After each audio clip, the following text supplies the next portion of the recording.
আজকের সেশনে আমরা সলভ করব প্রবলেম 107 এ। তো চলুন শুরু করা যাক। Multiplication table. Read an integer from 2 to 1000 and print the multiplication table of n. It's a very easy একটা প্রবলেম। চলুন আমরা চলে যাই ডিরেক্টলি প্রোগ্রাম ফ্লো চার্টে কিভাবে প্রবলেমটা সলভ করে এটা বোঝার জন্য। তো শুরুতেই আমাকে একটা ইনপুট নিতে হবে and আমি এটা নিব। এরপর আমি এটা চেক করব যে এটা 2 থেকে 1000 এর মধ্যে আছে কিনা। আমি আগে এই পার্টটা শেষ করে ফেলি।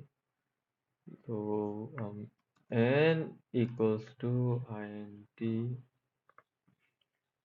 input bracket close। এবার আমাকে চেক করতে হবে এই ভ্যালুটা 2 থেকে 1000 এর মধ্যে কিনা। if 2 less than n না sorry 2 greater than n and less than 1000 তাহলে আমাকে কি করতে হবে?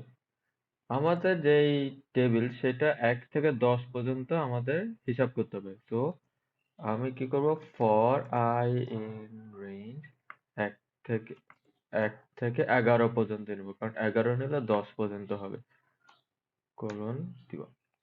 এবার আমাকে এক এক করে খালি গুণ করতে হবে, আর ওইদিকে তো আয়ের মান বাড়তেই থাকবে। তো কি করতে হবে,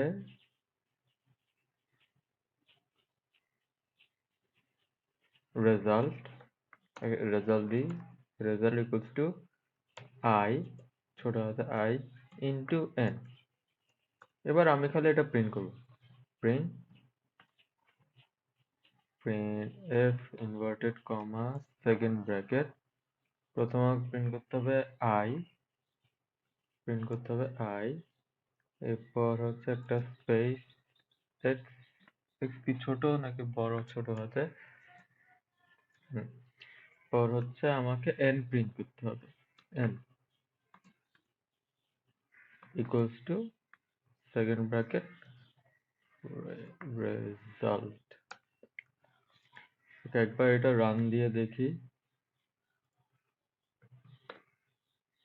ওকে, আমাদের সবকিছু ঠিক আছে। So let's copy and submit.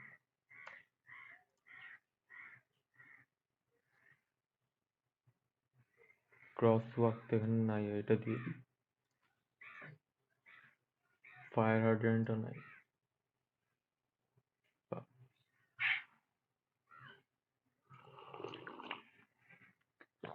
Okay, accepted হয়ে গিয়েছে।